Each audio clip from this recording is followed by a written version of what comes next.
Welcome to another episode of Dr. James Beckett Sports Card Insights. Delighted to have a guest who's also a sponsor, Mike Fruitman from Mike's Stadium Sportscards in Aurora, Colorado. We're going to talk about a range of things. I think Mike will do more of the talking because I'm going to actually interview Mike and hear about his journey in this great hobby and industry and how he got to where he is. My other sponsors are Beckett Media, ComC, BGS, BAS, Burbank Sports Cards, another outstanding card shop, Heritage Auctions, Huggins and Scott Auctions. We're actually in Chicago right now while we're recording this, and most of the sponsors are within about 500 yards over at the show or somewhere around. Upper Deck, Panini, and Topps as well. So, welcome, Mike Fruitman. It's been several episodes now where I've been discussing certain sponsors, and you have been shortchanged up to this point. I'm okay with that. You might be okay, but long term, one of the things I like about you is that you have such a heart for the industry and the local card shop in particular. That's refreshing because I share the opinion that if you don't have strong local card shops, it's going to be difficult to maintain a hobby, especially that's going to get into the next generations. So I think we agree on that. But how did you come to this situation of having this your store up in Colorado? How did you get involved in the hobby? Were you a collector as a kid? Give us a little bit of background. Well, like many people in this world, Pete Rose either ruined or saved my life. I haven't figured that out yet. So you're a gambler. Well, yes, not related, but yes. Whenever this event, but you bet on your own team. Yes, I do. Yeah, they like me in Vegas. I have a host. So at a young age, my parents brought me to the Skipper Chuck show, which is the South Florida, Miami version of the Bozo the Clown show. And on the way out, I don't know if they just happened to pick up their own or whether Topps was really way ahead of the game, but I got my goodie bag included a pack of 1978 Topps baseball. And growing up in Miami, we really didn't have local teams. We had the Orioles for spring training, Yankees were up in Tampa. But I developed, the first World Series I watched was Yankees Reds. So in my first pack, I opened it up and I got a Pete Rose card where he's sitting on the bench and a piece of gum. And I was probably destined to cure diseases, make major legal impacts, resolve worldwide matters. And Pete Rose derailed all those plans because after that point, I started crossing roads I may or may not have supposed to have been crossing with money that may or may not have been mine in pursuit of sports cards at the 7-Eleven or the magazine store because there weren't card shops in Miami. I guess there still aren't, unfortunately. But so you were an aggressive collector as a young person. Oh yeah, I wrote on checklists. I did horrible things. I still remember having the boxes. I would keep the cards in the boxes because I couldn't get a shoebox or the original box. And my luck with girls wasn't very good, so that allowed me to focus more of my monies throughout middle school and certainly high school on card matters. Took a few years off. I found myself in Boulder, and Bob Givens had a store in Table Mesa just outside of Boulder, and I just happened to walk into it, and the guy was throwing a party. He was Alan Nars before there was an Alan Nars, and it was an incredible experience. There were so many people hanging out, and it was just card bedlam. And I was like, this is incredible. And I was looking in the showcases, and I have that card, and I have that $50 card. And wow, cards are also worth money in addition to being cool. When you walked in there, was this after the influence of Alan Nars? Had he been to one of Alan's top seminars? Oh, geez, now this was like Or is it too early for that? 1988. So I don't think Alan was on the road by that point. I didn't know what an Alan Nars was. Yeah. Well, he's a phenomenon. Yes, he's a tidal wave. He's a tsunami, yeah.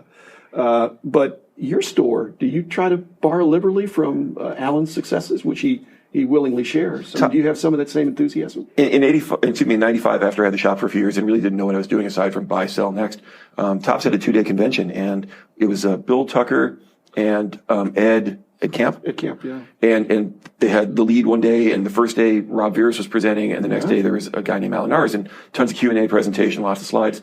And the first day I left there thinking, wow, I'm going to organize every single one of my cards. They will be in a database, and I will have them online, and I will be rich like this guy over here. And the next day it was more Q&A, more slides, and then there was this Yahoo named Nars who, with his horn and everything else, got the room swept up into a frenzy. There was probably 60, 70 card shop guys, all the Denver guys, and a lot of people came in. And here's this guy whipping this room up into a frenzy. And I'm like, what is going on? We are jaded, and here we are, like young at the top of our lungs. I've got somebody with 328 home runs. I want to win this prize.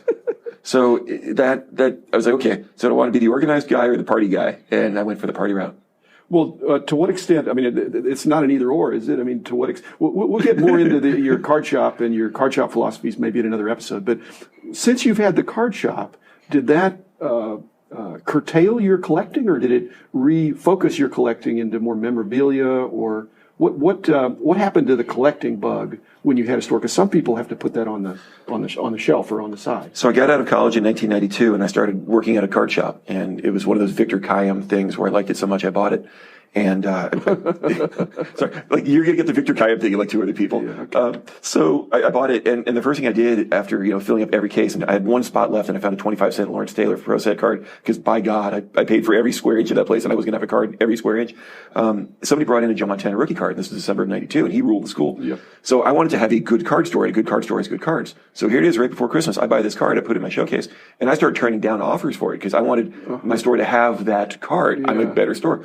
So what, you don't want to sell it? No, I want to have a good card store. Whatever, man, you can keep your card, it's fine. And I turned down probably 3, 4, 5 people who were regulars who I knew because I didn't just open the store. Fortunately, I knew them because the next week somebody brought in a second Joe Montana rookie. And then I have 2, which is 2 more than I need. Okay. So it's the Scarface don't get high on your own supply thing. I bought it, I sold it, I'm not a museum. So I quickly tucked tail, called 2 of those folks and got those things out the door before Christmas, and that kind of taught me how to collect. So I collect mentally, if that makes sense. I did not have a 67 Topps Carew for a very long time. Right. And it was always a pursuit card, and I got one. And the Seaver, I mean, I finally got the Carew first, and I had it, and I looked longingly at it, and I appreciated having it, and a price tag went on it right away. But you have other interests. I mean, how do you, because I think you have concerts and other kinds of things that are going. So how do you bring that philosophy or that diversity of interest into the card shop? Are you mainly sports, or do you have other?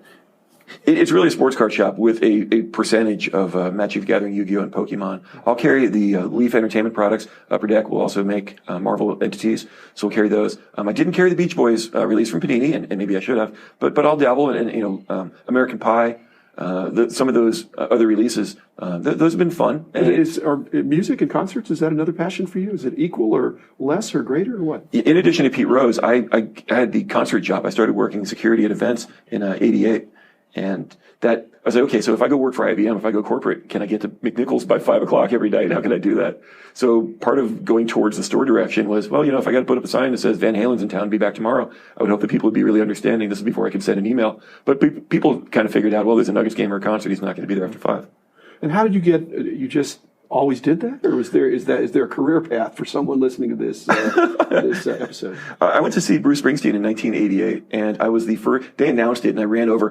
People back in the day, you would not buy your tickets online. You would camp out, and you know what? And it was fun because you're hanging out with 100 people in line who are all serious, like-minded, and somebody's got the car stereo jamming. Hopefully not 4, so you can actually hear the song. I was the line master, and my first friends. We had the first 8 spots in line, so all those guys got really good seats, and I got front row. And I hate saying this, I scalped Bruce Springsteen tickets. It is the antithesis of what he would have wanted me to have done with his tickets. But I was in college and I made $1,100 and I was good. But I ended up bought tickets from one of the other 8. And so there I am at McNichols having a great time, and I'm watching this usher bebop up and down the center aisle. And I'm thinking, well, now he's having fun, and he didn't stand in line. And he gets to listen to the concert. He gets paid. And he gets free parking probably, and maybe he gets a deal on food. So I walked up to him at the end of the night and said, how do I get your job? He's like, you, sir, ain't going to get my job. And I'm like, oh, come on, I just want to work with you guys. And well, here's the company you can call up. And my first show I worked was Steve Vai and Dave Lee Roth on the Eat 'em and Smile tour. Followed quickly, and you might remember these games, but the Nuggets were playing the Mavericks in the spring of '88 in the playoffs. And I started up in the smoking section. Somebody busted open some doors. I quickly ran over, not knowing what I was supposed to do, and having played football in high school, but not really being an aggressive, hands-on person. 3 people ran in the door. I grabbed 2 of them quickly, shoved one out, shoved the other one out, and I felt terrible because the third one ran inside. I slammed the door. I turned around, and there was my supervisor, and I'm like, do I have to buy this guy's ticket? I'm so sorry. I only got 2 of them. I know there were 3. She goes, you got 2. And I'm thinking, okay, so I'm partially fired. I have to pay partially. What do I have to do? She goes, we're going to move you down to the floor. You're going to make it. Very good. And so you've been doing it ever since, right? Yes. Yes, my job in life. Which one is your side gig? I don't know. They both are. Neither of them pay incredibly well, but they offer me a tremendous amount of love. Are the Nuggets, do you do the Broncos too? The company I work for could. I could also work at Red Rocks. Red Rocks literally goes 6 months straight. And I have a marriage that is already not doomed, but severely impacted by both my day and evening job. For me to go work the Broncos, it's literally an entire day, and I just can't do it. Right. Well, I mean, I love the only tickets I've kept.